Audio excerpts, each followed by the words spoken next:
students, let me introduce myself. My name is Devin Aryani with NPM 2541-2025 from Accounting Class 25A, Universitas Teknokrat Indonesia. This time, I'll be presenting on the scope of macroeconomics. Let's discuss it together. Macroeconomics is a branch of economics that studies the economy as a whole aggregate. Its focus is not on specific individuals or companies, but rather on the economic condition of a country such as economic growth, inflation, unemployment, and national income. Artinya, ekonomi makro adalah cabang ilmu ekonomi yang mempelajari perekonomian secara keseluruhan atau agregat. Fokusnya tidak pada individu atau perusahaan tertentu, melainkan pada kondisi ekonomi suatu negara, seperti pertumbuhan ekonomi, inflasi, pengangguran, dan pendapatan nasional. The purpose of studying macroeconomics: first, understanding the economic condition of a country; second, analyzing economic problems such as inflation and unemployment; third, assisting the government in formulating economic policies; fourth, predicting future economic developments; and the last, maintaining economic stability and growth.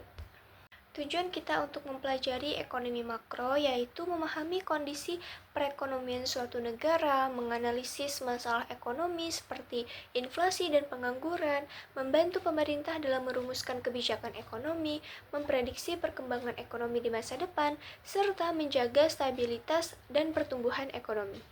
Influencing factors: export and import, increased investment in technology, infrastructure, and human capital contributes significantly to economic growth.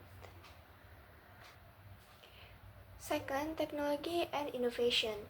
Technological advance and innovation drive production efficiency, increased productivity, and economic growth. And the last, investment. Increased investment in technology, infrastructure, and human capital contribute significantly to economic growth. Artinya yaitu ada faktor yang berpengaruh. Yang pertama ada ekspor dan impor. Peningkatan investasi teknologi, infrastruktur, dan modal manusia berkontribusi secara signifikan terhadap pertumbuhan ekonomi. Yang kedua, ada teknologi dan inovasi. Kemajuan teknologi dan inovasi mendorong efisiensi produksi, peningkatan produktivitas, dan pertumbuhan ekonomi. Serta yang terakhir, ada investasi. Macroeconomics indicator. Macroeconomics indicators are measures used to assess the condition and performance of a country economy. Some frequently used indicators include GDP, HID, and inflation. First, GDP atau Gross Domestic Product. GDP or Gross Domestic Product is the total value of goods and services produced within a country during a specific period, usually 1 year. Function of GDP is measure the level of economic activity in a country, understand economic growth over time, and compress economic performance across countries. And type of GDP: first, nominal GDP, calculate based on the current price. Real GDP, calculate based on constant price and therefore not affected by inflation.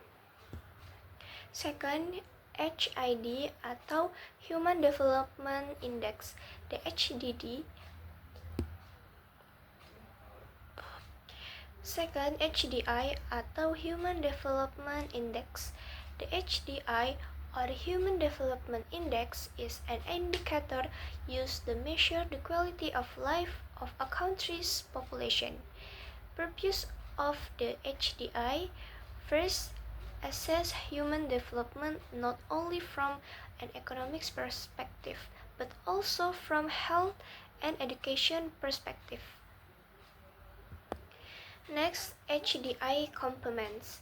First, health, measured by life expectancy at birth. Second, education is a main years of schooling, expected years of schooling. And third, decent standard of living, measured by per capita income. Third, inflation. Inflation is general and persistent increase in the prices of goods and services over a period of time. Causes of inflation. First, demand pull inflation. Public demand increases faster than production capacity. Second, cost push inflation. Production cost increases leading to future prices. Important inflation. Decreases in the price of imported goods due to a weakening currency exchange rate. Next, impact of inflation. Positive impact encourages producers to increase productions. Second, increases investment if inflation remains under control. Negative impact, first, reduce purchasing power. Second, reduce savings.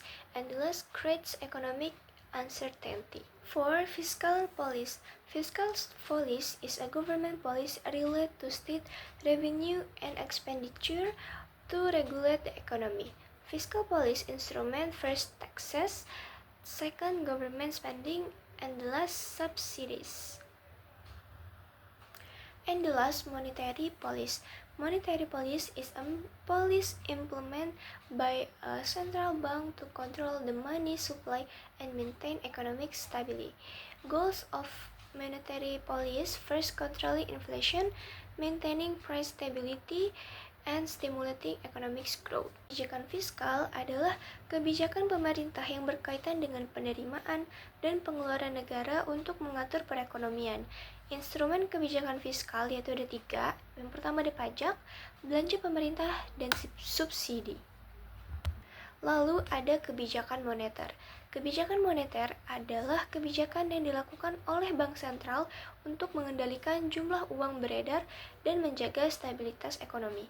Tujuannya yaitu mengendalikan inflasi, menjaga stabilitas harga, serta mendorong pertumbuhan ekonomi. Challenge and obstacles. First, economic uncertainty. Economic uncertainty occurs when future economic conditions are difficult to predict. Factors such as inflation, financial crisis, or sudden policy change can reduce investment and slow economic growth. Second, environmental crisis. Environmental problems such as climate change, food drought, and pollution can disrupt production activities, damage infrastructure, and increase economic costs. Third, demographic challenge. Change in population including aging population, rapid population growth, or high unemployment rates, can create challenge for economic development and labor markets. Fourth, political uncertainty and conflicts. Political instability, policy change, and conflicts can discourage investment, disrupt business activities, and negatively impact economic performance. And the last, sector-specific dependencies. When an economy relies heavily on a single sector such as agriculture, tourism, or mining, it becomes vulnerable to shocks affecting the factors. Artinya yaitu ada beberapa tantangan dan hambatan dari ekonomi makro. Yang pertama, ada ketidakpastian ekonomi. Ketidakpastian ekonomi terjadi ketika kondisi ekonomi sulit diprediksi, misalnya akibat krisis ekonomi, inflasi tinggi, atau perubahan kebijakan pemerintah. Kondisi ini dapat mengurangi investasi dan aktivitas bisnis.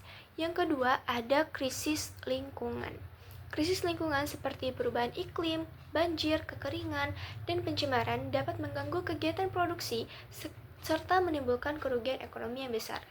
Yang ketiga, ada tantangan demografi. Perubahan jumlah dan struktur penduduk seperti meningkatnya angka pengangguran atau bertambahnya penduduk usia lanjut dapat menjadi tantangan bagi pertumbuhan ekonomi dan penyediaan lapangan kerja. Yang keempat, ada ketidakpastian politik dan konflik. Situasi politik yang tidak stabil, pergantian kebijakan yang sering terjadi, atau konflik sosial dan internasional dapat menghambat investasi serta mengganggu aktivitas ekonomi. Dan yang terakhir, ada ketergantungan pada sektor tertentu. Jika suatu negara terlalu bergantung pada satu sektor ekonomi seperti pertanian, pariwisata, atau pertambangan, maka perekonomian akan rentan terhadap guncangan yang terjadi pada sektor tersebut. Berikut adalah pertumbuhan ekonomi Indonesia berdasarkan data yang dirilis oleh Badan Pusat Statistik atau BPS. Grafik batang menunjukkan perkembangan pertumbuhan ekonomi Indonesia dari tahun 2018 hingga 2021. Terlihat bahwa nilai pertumbuhan ekonomi mengalami perubahan setiap tahun. Pada tahun 2018, pertumbuhan ekonomi berada pada tingkat yang relatif stabil. Di 2019 mengalami peningkatan dibandingkan tahun sebelumnya. Dan di 2020 terjadi perlambatan akibat dampak pandemi COVID-19 yang memengaruhi aktivitas ekonomi. Dan pada 2021, ekonomi mulai pulih dan menunjukkan peningkatan yang cukup signifikan. Pada bagian kanan slide dijelaskan bahwa menurut BPS, pertumbuhan ekonomi Indonesia pada tahun 2022 mencapai 5,31%, lebih tinggi dibandingkan tahun 2021 yang hanya 3,70%. Hal ini menunjukkan bahwa perekonomian Indonesia mengalami pemulihan dan pertumbuhan yang lebih baik setelah masa pandemi. Dari slide sebelumnya dapat disimpulkan bahwa ekonomi makro mempelajari perekonomian secara keseluruhan, termasuk pertumbuhan ekonomi, inflasi, dan kesejahteraan masyarakat. Indikator utama yang digunakan adalah GDP untuk mengukur pertumbuhan ekonomi, HDI untuk mengukur kualitas hidup masyarakat, dan inflasi untuk mengukur kestabilan harga. Data menunjukkan bahwa ekonomi Indonesia mengalami pemulihan dan pertumbuhan yang baik dengan pertumbuhan mencapai 5,31% pada tahun 2022, lebih tinggi dibandingkan 3,70% pada tahun 2021. Hal ini menunjukkan kondisi ekonomi yang semakin membaik. Okay guys, that's all for today's learning video. Thank you for watching until the end. See you in the next video. Bye bye.